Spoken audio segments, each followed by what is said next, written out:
Thanks, everyone. I'm going to talk today about radiology and trauma and kind of go over just the basics of radiology, things to look at in the trauma bay, things to recognize, as well as kind of some reasons why we do some of the things that we do. So our objectives are to review basic techniques for reading images, what I and most people call the ABCs of radiology. Identify some normal versus abnormal and some typical trauma injuries.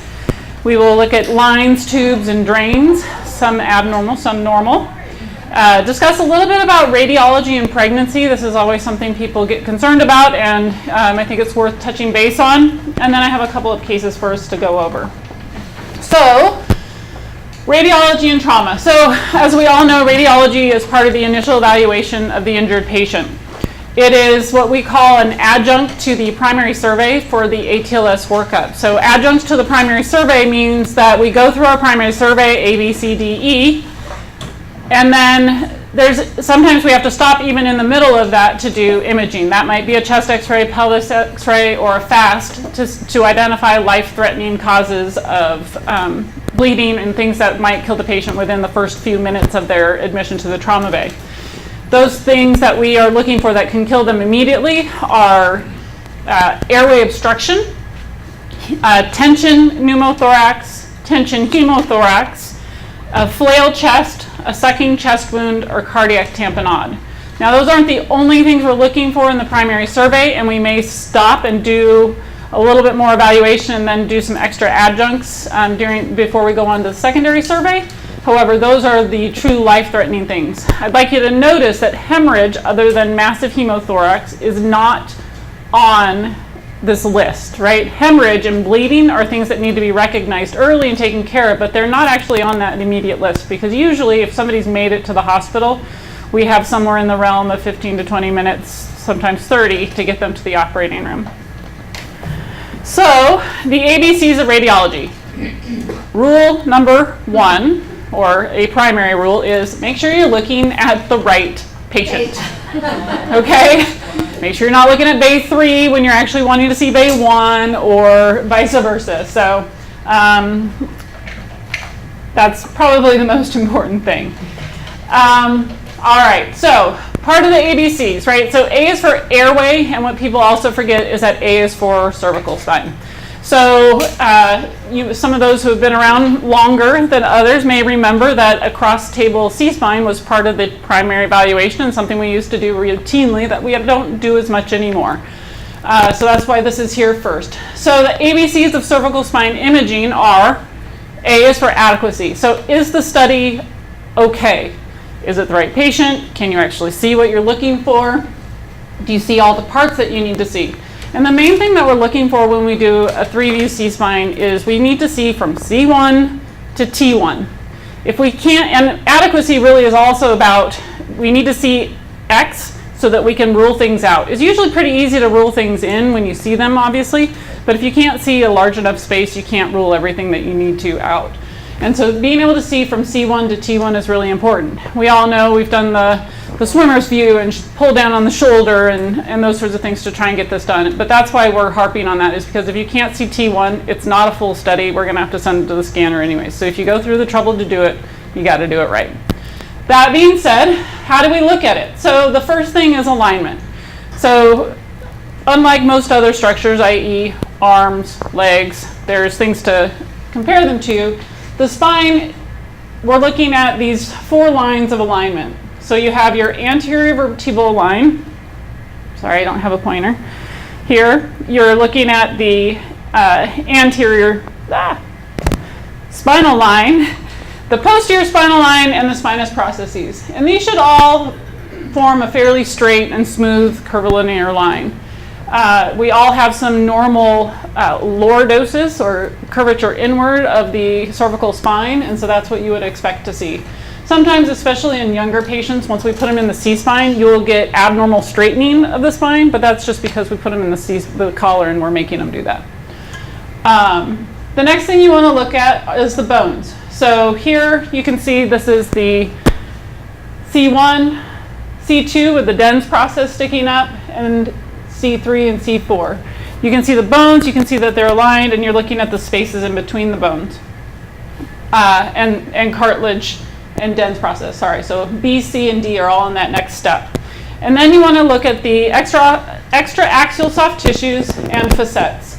So the extra axial soft tissues are this line here. So this is actually your trachea coming down, and then your esophagus runs between the trachea and the spine. And then your facets are here, kind of outlined in dotted lines. So that's looking at that alignment and making sure that those are all in the line. Now the bottom line is when we're looking at these in the trauma bay, probably what we're looking for is a pretty quick diagnosis of whether or not somebody has a bad cervical spine fracture or not, right? So, Nanette, sorry, you're in the front row. Well, all the good students do though. So, what do you think about the adequacy of the film on the right? I'm sorry, my right, your left. I'm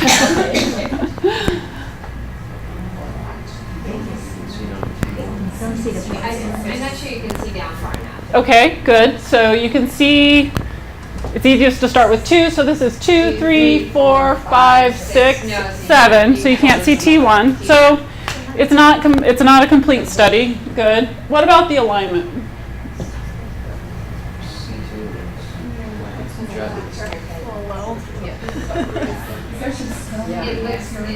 Something looks funny. Yeah. Good. It's not normal. Where do you think it is? There's no curvature either. Okay, it's straightened, but this guy's in a collar, so that can be normal.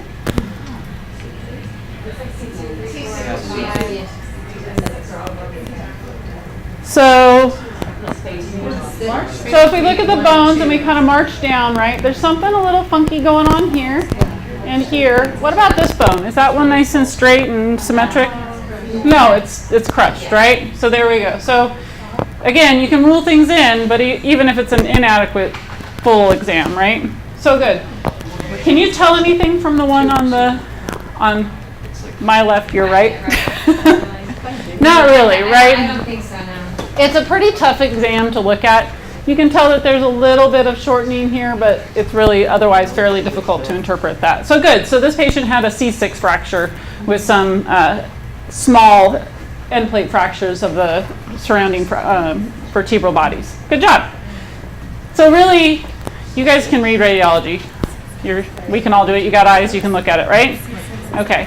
Are there any, those are kind of the big things you're looking at with cervical spine. Is there any other big questions about that before I move on? One is normal, that one is. The dens is normal, yeah. I thought that was like a Yeah, that's normal.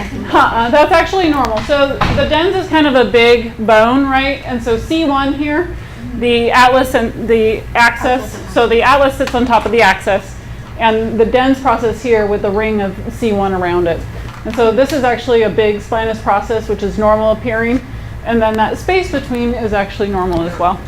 And some of that is just because the head is being pushed up straight with the collar on as well. That's why the space looks even a little more exaggerated. Great question, Tanya. Yeah. No, it's a good question. All right. Any other questions about cervical spine before I move on? All right. So broken versus not broken, that's the most important thing. Sometimes you may even see a jump, and so it's obvious that the alignment's not off. And those are the big ones, right, that we're looking for. You'll see hemodynamic instability. All right, so chest radiology. Again, ABCs. We're just simple surgeons. We try and learn our ABCs, and that everything else falls under it. So for chest, A is for airway. So the first thing when I look at a film is I'm looking at the trachea. Is it midline? Is there anything in it? Can I see the carina? Is the very first thing. The next thing is breathing. So breathing is the lung fields. Do they look normal? Are they inflated? Is there a contusion or an infiltrate? Is there a pneumothorax or a hemothorax? Is everything normal within the lung parenchyma? The next thing is cardiac. So we're going to look at the heart. We're going to look at is it enlarged? Is it midline? That includes the mediastinum. Is the mediastinum wide? Is it fluffy looking and like there's a lot of inflammation or edema in it? And then the diaphragms. You want to make sure that bilateral diaphragms are even and more or less symmetric. Sometimes a raised diaphragm can signify something. And then everything else external. So bones, soft tissue, do they have subcutaneous air? Are there drains in place, chest tubes, central line, endotracheal tube, whatever else? All right? So there's no better way to figure this all out than to practice. So, Colleen, you're next in line, sorry. What do you think about the airway? It looks deviated. Well, so coming, when you're, first I'm going to look at the trachea. Uh-huh. So A is for airway, so trachea is, It's shifted. Bulging. okay. And then, well, I mean, there's good apical division there, and you can see the corners of the lungs. Good. And then the heart looks pretty big in there. Mhm. And then I'm just worried about the shift, which or stuff like that. I don't know if that's normal. Okay. So this is actually a normal chest x-ray. That's my overanalyzing. Everybody does that when you talk about weird things and then you throw up a normal one. So airway, so tracheus midline, you also have to remember if the patient's a little shifted left or right, up or down, things are going to look a little bit differently. This is a fairly good straight on picture. This is actually one of our recent trauma patients I stole it from. So tracheus midline, this is the carina, right and left bronchi, all right? Lung parenchyma, breathing. The lungs actually look pretty good. They're well expanded. There's no discrete infiltrate. This kind of streaky look is actually fairly normal in a young person who you've got good penetrance on. They're going to look whiter and fluffier the larger the chest wall that you're trying to shoot radiation through. So A is for airway, B is for breathing, lung fields, C is for heart. The heart's actually pretty normal. It should take up about a third of the chest. So if you kind of split this up, divide it over a little bit, it's about a third of the chest. So you're about there. Mediastinum looks okay. There's no big widening of the mediastinum. Usually what we're looking at with that is a mediastinum that's greater than 7 to 8 centimeters across. And it looks like just all white kind of coming down the middle. And so that's what we're really looking for. When we're looking at a wide mediastinum, our concern is for injury to the great vessels, especially an aortic dissection. So that's what we're looking for there. So A, B, C. D is for diaphragms. These are beautiful, sharp, even diaphragms, right? You don't get better than this. So D is for diaphragms. E is for everything else. So the bones, clavicles look great. Chest wall, I don't see any evidence of rib fractures. I don't see any sub-Q air. This is a little fat stripe because, again, this is a really young, thin patient. I don't know tubes or lines or anything else. So that all looks good. All right. What do we think about this film? Who wants to? I'll stop picking on people. Unless, huh? Okay, good. So we have a pulmonary contusion. So, but let's start with A for airway, right? You got to eat. Good. So patient's intubated. How does that? Huh? It's a little far down, and what else is it doing? Is he going to the right side? Yeah, so right main stem. So it's basically right at the carina and a little bit just past and right main stem. Good. So that can also contribute to that on the left-hand side, right? That may be a start of the lung collapsing, or it could be a pulmonary contusion. So airway, we got a problem to solve there. B is for breathing. You've all, the elephant in the room there is the big old contusion. C is for heart. How does that look? It does. It looks a little wide in that upper airway. Things aren't quite normal. Yeah, aortic knob is a little difficult. It's not as discrete as that last picture. What we mean by that, this is the aortic knob here. It's very clean, crisp, and discrete. In this next one, not so much, right? Kind of cloudy, hazy. Can't really tell what's going on there. All right. A, B, C, D, diaphragms. They're actually okay. The right-sided diaphragm may be a little bit elevated, and that's usually because the liver, a large organ, sits right under the right diaphragm, usually pushes it up just a little bit. So that's a little bit of difference there is pretty typical. All right. And E, everything else. Do you guys see anything else? Bones. So I don't know how well it projects, but there actually are flailed chests right here. Okay, so we've got, so you guys got it all, right? So we have a airway issue, right? So right main stemmed airway, pulmonary contusion, rib fractures, and maybe a widened mediastinum. Probably needs to get a CT of the chest to look and make sure that the large vessels are okay. All right, good. I like that response. Ooh, and then what's the other thing you guys are saying to each other? Chest tube, okay, okay, I'll take that, good. But why? You never want to see on X-ray though? It's one that you don't really want to see on X-ray, yeah, because probably there's a marker somewhere on that side of the chest as well. So this is a hemothorax, good. And it's actually a massive hemothorax. Does anybody know why it's massive, other than it's all white? The whole side. Yes, exactly. And how do you know that it's pushing? And the trachea, right? The first thing you look at is the trachea. Is it midline? No, it's being pushed away from that side, right? So that's why A, airway, look at it first, make sure you know which side it's going to. B, lung fields. Totally whited out, because whited out lung field can mean something other than just blood in that lung, right? So knowing A first is going to help you decide what B is. C, can't really tell a whole lot from that, but obviously there's some major chest trauma. D, I only see one diaphragm. I don't know what else is going on in that other chest. E, for everything else, somebody missed a marker on that chest X-ray, I would say. Is there a little marker in the right armpit? That's an EKG lead, and that's a. The R is Oh yeah, the R for but what I mean like a stab wound or penetrating marker. Yeah. R. Where's our paperclip? Yeah. Where's our high class paperclips? Good. So you guys do a great job. So that's a hemothorax. What about this one? But it's all clasped down. The heart's on the wrong side. Okay. Start with A. Where's the airway? Is it to the patient's right or the patient's left? Okay. Airway's to the right. There's air in it, so it's patent. B for breathing. What's wrong with the lung fields? So the left lung field is darker looking. You don't see all the lung markings, right? Yeah. And if you come really close to the field, you'll probably see that this is the lung, and the rest of this is just air. Okay? So good. So you got it right. So A, B, C, heart, about the right size. D, diaphragms, nice and crisp and normal looking. E for everything else. So so this is what kind of pneumothorax? Yeah, the kind Sandy says I never want to see on my chest X-ray. Yeah.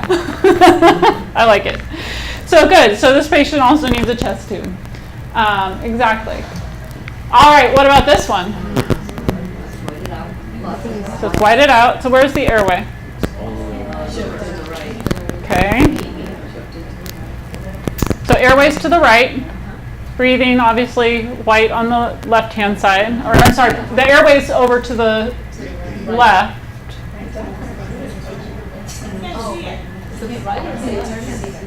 Okay. So what if I told you this is the endotracheal tube? Oh, it's the right knee. So the right is getting air. Yeah, the left is not getting air. To the left. Right? Right So it's the right knee. Yeah. Yeah, That's so why this it's is not the getting carina ventilated. right here. It's right main stemmed. All right, so what's going on in that lung? The right one's getting aerated.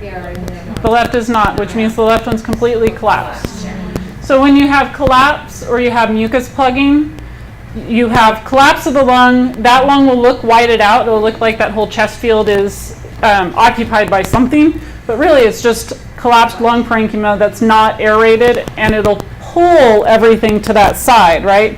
So that's what we're looking for when we get a chest X-ray. Somebody's desaturating in the ICU. We're not really sure what's going on, and we're trying to figure out which direction is the airway, because the treatment's totally different, right? So if I looked at this and just said, oh, hemothorax, put a chest tube in, am I going to do any good for the patient?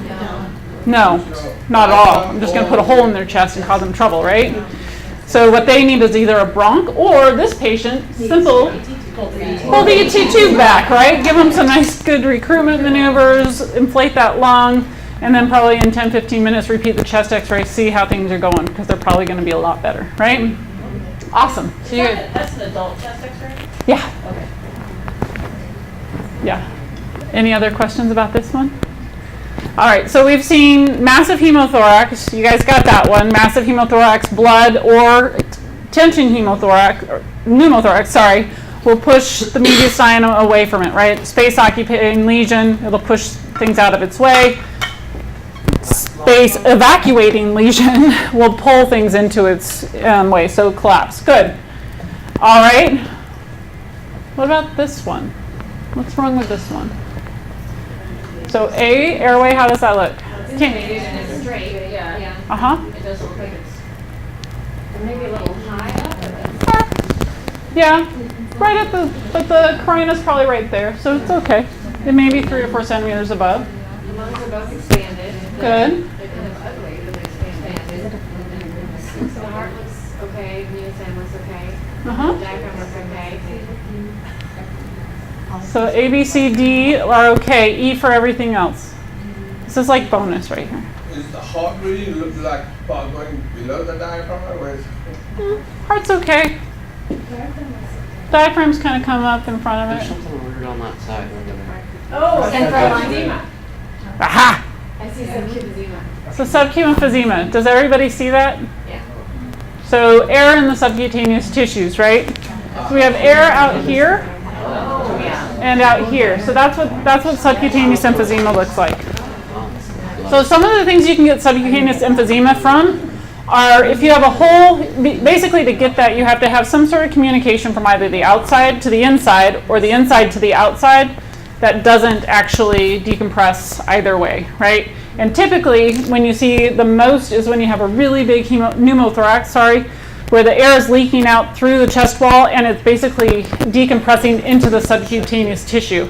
Because you can even have an x-ray that looks just like this, but imagine this whole side is just all sub-Q air and they've got crackles and you can see their eyeballs start bulging out and everything. That's always fun, right? We all like seeing patients like that. So good. So that's subcutaneous air. So if we see that in a fresh trauma patient that's complaining of right side of chest wall pain and maybe having some difficulty breathing, that's somebody that probably that may need a chest tube. They may not need it urgently or right away, but that's somebody that we may be watching for the potential for needing that. Awesome.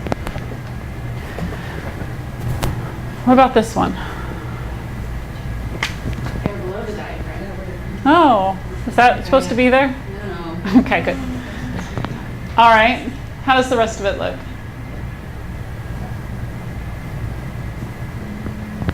So airways, okay. Lung fields. They're kind of funny looking, right?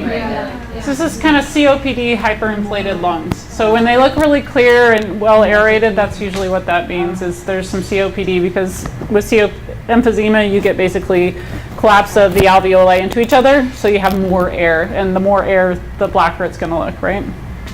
So that's why that's there.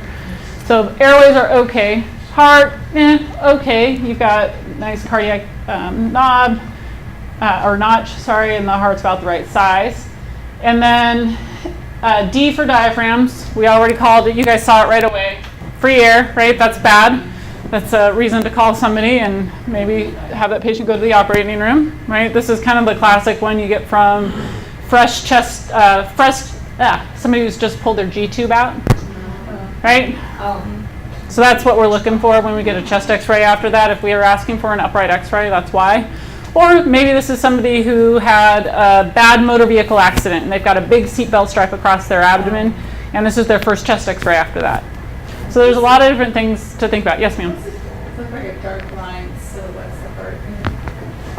Here? Yeah. So that could be some air in that lung field. When you see the heart looks there's a kind of hyperinflation around the heart, sometimes that means that you have a pneumothorax on that side. I stole this one off the internet, so I don't know for sure, but that's what I am concerned about when I see something like that. It also could be air if they have a lot of pneumoperitoneum. Air can track up into the mediastinum and outline within the mediastinum as well. So that could be the cause of it. Any other questions? All right, so you guys have, so far so good.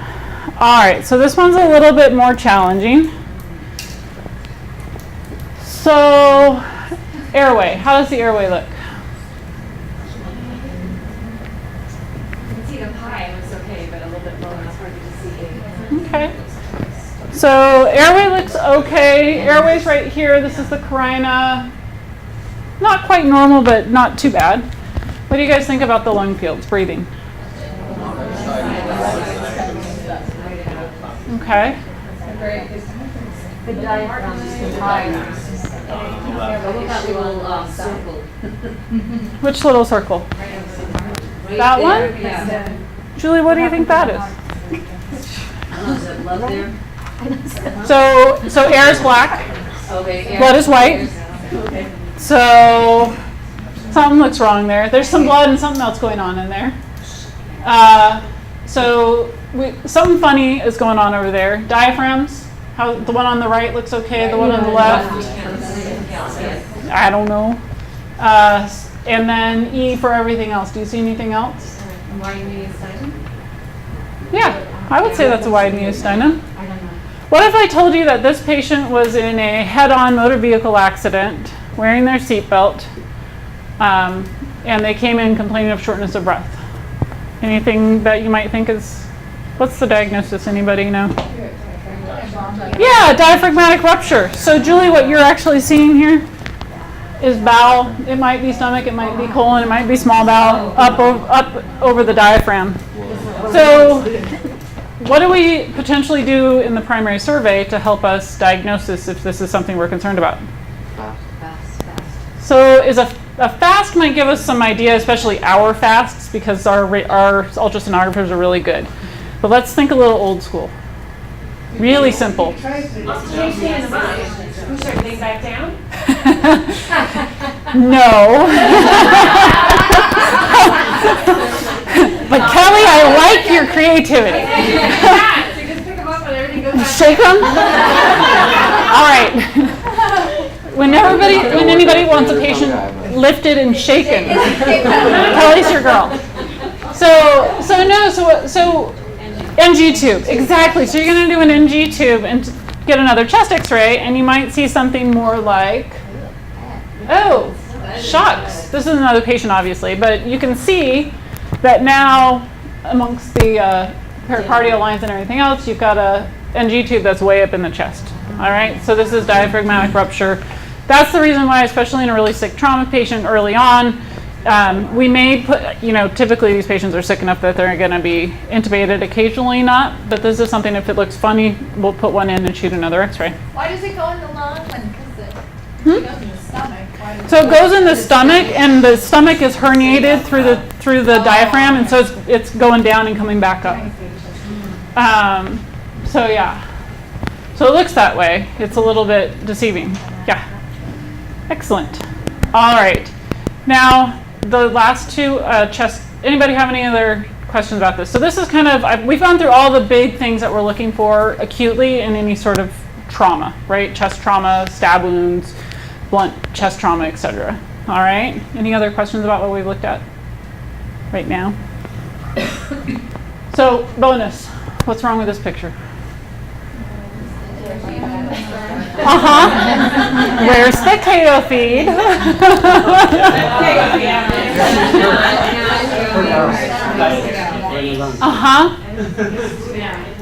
So yes, it's going down the right mainstem bronchus, and it's sitting almost through the parenchyma. Somebody just realized maybe it was taking a little too much force, and so they stopped just in time before they went all the way through the parenchyma. All right, so good. What about, now this one's harder. What's going on here? There's a lot of stuff going on here. Is it a central line? Okay, so we have a central line. The central line comes down here, terminates there. Is that in the right place or the wrong place? I hear some tentative right places in the back of the room, not sure. It's actually in the right place.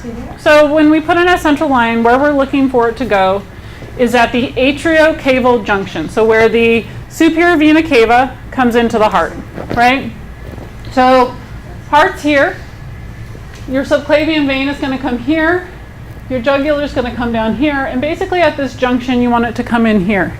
The other thing you want to see is that the line is on the right side of the heart, right? The vena cava comes in, the right side of the heart. If it's going in the left side of the heart, where is the line? It's in the aorta. Yeah. That is not the right place for a central line, right? That's where you guys are calling us going, this line doesn't infuse right, that there's a lot of back pressure. There's this funny tracing. So good. So the central line's in the right place. So that's important to know. So you want it to be on the right side of the body where the venous system is entering the heart. And you want it to be going straight down, not looping back up or going the opposite direction. Sometimes you can even see it where it'll come down and it'll loop back up because it'll go right through the brachiocephalic vein and into the other subclavian. You don't want to see that either. All right. You can't see a diaphragm very well. So we've got aspiration pneumonia on the right. No chest tube. What's that line? Which one? This one? Those are all the EKG leads. What are those? And then you have a feeding tube that comes down here and an NG tube. This is one of my burden patients. So it's actually really looking at the central line, and then he has a pneumonia, unfortunately. And I also wanted to show, it's hard to see, but it doesn't project as well, but the correct placement of a feeding tube or of an NG tube is you want it to come straight down and go below the diaphragm and not curve back up. Yeah. Or go down the carina. That's also bad too, right? A lot of staples on it too. Yeah, he's got some grafting going on. All right, so we'll do a couple of quick pelvis X-rays, and because I really want to get to the pregnancy part. So, ABCs of pelvis X-ray, it's all about the same stuff, right? Adequacy, alignment, bones, cartilage, and soft tissues. And for pelvis X-rays in trauma, the main thing that we're looking for is, does somebody have a major fracture that needs a binder, right? Are they hemodynamically unstable? Do we need to put a binder on so that we can close the space and decrease the volume of blood that can potentially fill the pelvis? And number two, do we need to get additional imaging, right? So these are all the different types of fractures. You can have lateral compression where you close it like a book. You can have AP compression where you open things like an open book pelvic fracture, right? We've all heard that. And that's the open book pelvic fracture is really the one that we're looking for, that you can do some good with a binder. Other types of pelvic fractures, you can actually hurt the patient by putting a binder on. So you have to be cautious. If somebody has a lateral compression or a vertical shear, which is basically this one or this one, if you close that in, you'll actually tear more veins and cause more bleeding. So that's where some people want to put a binder on everything. Not you specifically, I'm just saying some physicians, even like outlying facilities, they've got a pelvic fracture, I'm going to put a binder on them. Okay, I'm like, what kind of pelvic fracture do they have? Well, they just have an inferior and superior pubic rami fracture. Well, not really going to do any good, right? So this is normal, right? So big thing, when I look at a pelvis X-ray, I basically trace it with my fingers, and I come around, I'm like, okay, that's all normal and even. Sorry, I know my head's in the way. That's all even and normal. I trace these are the obturator ring, and then I come up and I trace that. And I look at the sacroiliac joints, and that's all super even. And then I look at the femoral heads. They're all even. Everything's very symmetric, right? The nice thing about bones is you should have a right and a left that look fairly similar. What's wrong with this picture? Yeah, good. I like that reaction. Yes, it's off. It's broken and lost. So you've got pubic rami and Yeah. so this is actually the worst kind of fracture you can have, because it's AP compression with some laterals or vertical shear with the displacement cephalad. So this is a pretty bad pelvic fracture. Binder on that, Laura? Potentially, yes, because there is diastasis of the pubic symphysis there. That's widened and displaced. So The whole purpose of the pelvic binder, right, is to close the cylinder. So if the cylinder's open, you might get some. It's also important in things like this not to over tighten it, so you definitely want to get an x-ray afterwards to make sure you know what things look like. If your pressure is fine, would you still put a binder on something like Absolutely not. Wouldn't touch it. If your blood pressure is fine, if they're not hypotensive, that? You don't. I don't need to do extra things just because I have them. Okay. What about this one? Okay, right? You can see that from the back of the room. Even Stephanie with one eye can see that needs a binder from the back of the room, right? This patient is probably very hemodynamically unstable, right? So that's really the big things that we're looking for on pelvis x-rays, in addition to those proximal femur fractures, etc. Good. Laura, can I ask a question? Yes, ma'am. We do the pelvis before, and like if you have this kind of pelvic fracture, what is the best way to log roll them to check their back that doesn't cause them to come off the table? You log roll them and put the binder behind them at the same time. That's the best way. Yeah, but you Yeah. still would log You still roll need to log roll them. You still need to finish the exam. Yeah. But really, that log roll is going to function as your way to get the binder under them. For sure. Yes, ma'am. My other question is, when you have something like this, okay, what about the Foley? Not in yet. That's a problem, I know, right? but what, are you just gonna, I mean, and there's no blood at the meatus, would you So- attempt that? Or So yeah, I would attempt it. If it doesn't go in easy, I would stop, and then you're going to have to do a rug to see if there's something else going on. So it may be one that the physician needs to put in so that you can get that tactile feedback and figure out what's going on. And it would be totally appropriate if one of you said, I'm not comfortable putting that Foley in. Dr. Godat, you're going to have to do that if you want a Foley. And I would say, okay. So CT now, or do we do it back in the So we do. So we have the rug. We have the penile clamp in the closet. So a rug is basically where you put the tip of the Foley in the meatus. You clamp it, hold it in place, and you shoot contrast retrograde. It's a retrograde urethrogram is what a rug is. And so you're able to see if there's a urethral injury, right? So somebody who has an injury like this is probably an MVC. That's probably where that came from, right? We do have penile clamp. We have, I only think in the Pyxis, we would do this in the trauma bay.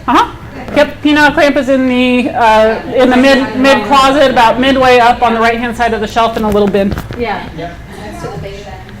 All right.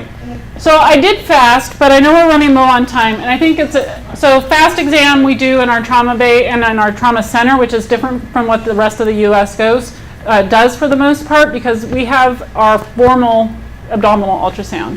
And the thing that we're looking for on a fast exam, and really a traditional fast exam, is we're looking for fluid.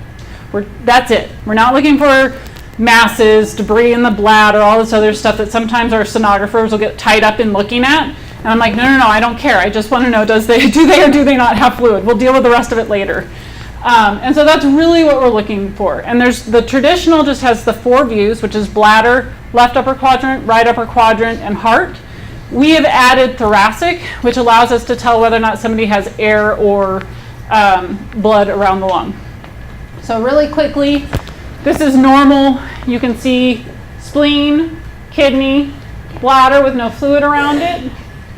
This is the lung. It should look like waves on the beach. So this is the beach. Those are the waves coming up to it. And that's essentially what the interface of the lung and the chest wall make for an ultrasound pattern. The heart, there's no fluid around it. And on that side, you have the the liver and the kidney with no fluid in between it. Fluid on ultrasound looks black. That's why the middle of the heart looks black. So this is abnormal. This is really abnormal, right? You got blackness here. This is actually bowel floating in fluid. You've got blackness between the liver and the kidney and blackness around the heart. So that's completely abnormal in all those areas. So that's really what we're looking for. All right, so I want to touch on pregnancy really quickly because this is one of the most common questions that we get. Are we going to hurt baby if we take care of mom? And the number one thing that we all have to remember, no matter how hard it is sometimes is that taking care of baby is taking care of mom. And we talk about this in art and everything else. If mom is sick and dying, baby will die, right? To get baby the best chance possible is to take care of mom. So that's number one rule. And then you have to think about, okay, what imaging am I going to do? What imaging am I going to do and how might I hurt the baby? MRI and ultrasound, totally safe, okay? There's no known issues, no known contraindications for MRI. The biggest timing for problems with radiation in pregnancy is really in the first trimester. And the reason for that is, for the most part, our trauma workup, if we do a complete trauma workup, the radiation that you want to stay below is 5 rads. 5. Our complete trauma workup, if we did CT scan from head to toe and all of our regular imaging, is about 3.5. So it's still below what it would be, okay, for any evidence of problems. Non-cancer related problems, when you get up into the 5 rads or greater, growth retardation, problems with IQ, that sort of thing. And so really when you're in the first trimester, that's when all the primary developmental things are happening. Once you get out of the first trimester, those things, even for 5 to 50 rads, there's no known problem. So even if you have to do more, mom is in 3rd trimester and they're having to go downstairs and get an IR embolization, it's actually still, from that standpoint, not dangerous from a developmental problem. That being said, the other thing that people worry about are cancers, right? Lymphomas, that sort of thing, are the big ones that you really worry about, childhood cancers. The estimated cancer incidence with no directed radiation is about 0.3%. If you look at, and these numbers on the side here are a little odd. They have to do with basically estimates from distance away from some of our major nuclear incidents in Japan. So 38%, 38 to 40% if you were exposed to 5 rads, so just above what the baseline was, and overall 6% if it's greater than 50 rads. So again, background, this is just background dose, and our scans are lower than that for the most part. Okay, so it's really not a lot more than average background radiation. Is it cumulative? Like if you do 1 round the first day and 1 round the next day? Absolutely, absolutely. It is cumulative, and so it's really important to try and think really carefully and make sure that you get really good imaging the first time that you do it, because you don't want to have to repeat imaging. That's a really great point, Tanya. So this is kind of what, if you look it up in the books, this is what you'll see for numbers. Chest X-ray is 0.00002 rads. So really low. So chest X-ray, especially then you shield somebody, really low. So a chest X-ray is really low. A pelvis X-ray, 0.1 rad, really low, right? Cervical spine, 0.00001 rads. Head CT, less than 1 rad, especially, and then you shield somebody, it's even lower, right? So when we send somebody down to do a head and C-spine, you shield them, it's a really low, when you look at it, it's actually like 0.8, I think was what I found. So it's still very low. Now obviously as you do this, like Tanya mentioned, it's cumulative. I looked at some of our CT scans that were done in the last couple of weeks. Our radiation dose on average, and that's just for a normal scan, when we do somebody who's pregnant, they even do a lower dose radiation, is less than 1 rad. The last one I looked at was 0.98, and that was on a normal sized female, 38-year-old. And so that's 1 to 2 rads on our scanners, and the newer the scanners get, the less radiation they need. So the bottom line is, if they need a chest CT, if they need an abdomen pelvis because they have a horrible seatbelt stripe, we need to do that. And the reason to do that is, if we miss a hollow viscus injury and that mother develops diffuse peritonitis, they will lose that. They are at even higher risk for losing that baby and having problems, right? So that's where we really have to think carefully about it. Educate mom, have an open discussion, but that's the reason to push forward with some of these imaging. And that's why OB is like, yeah, whatever you need to do, just go ahead and scan them up. That's why. It's not because they don't care, it's because we know that, you know, taking care of mom and the actual risk of doing that exam, if they haven't had any other, is fairly safe. So I'm sorry we didn't get to our case presentations. Do we have 2 minutes to do one of them? Okay. Let's do case 2 because I think it's more fun. The first one was kid comes in, hypotensive and normal, like heart rate in the 60s to 70s. You got to worry about a cervical spine fracture. So there's his cervical spine fracture. I think that was one of your more recent patients. And here's another one. 30-year-old male presents to the trauma bay after rollover MVC, unrestrained driver, positive loss of consciousness. He's just moaning in the trauma bay. He has a blood pressure of 90/72 and a heart rate of 140, bleeding from a scalp wound. What's wrong with this picture so far? Blood pressure sucks, heart rate's high, we've got a narrow pulse pressure, and we got a patient with altered mental status, right? This is no good. All right, so I show you these. Now what are we worried about? Okay, mediastinum was a little odd. Okay. Lung fields are okay though. He's not dying from it. We're looking for the things, why is he trying to die, right? This is a young guy. Young guy with a heart rate of 140 should make all of us have high sphincter tones. So it's not his chest. It's probably not his heart. It's not his diaphragm. Nothing else going on there. Is it his pelvis? No, so we got to look for something else, right? So what's the other things that we might worry about? So it's not the life-threatening things. Airway's fine. We put one in him. Breathing is okay. We've got no tension pneumothorax, no tension hemothorax. He doesn't have a flailed chest. He doesn't have an open sucking chest wound. Oh, good. So this is an incident. This is an instance where if I have a patient who's unstable, I'm not going to do a secondary survey. I'm not going to roll the patient. I'm going to tell my ultrasonographer to get in there and do the fast, or if they're not there yet, I'm going to do it myself. So that's a perfect statement from the crowd. So what do we have here?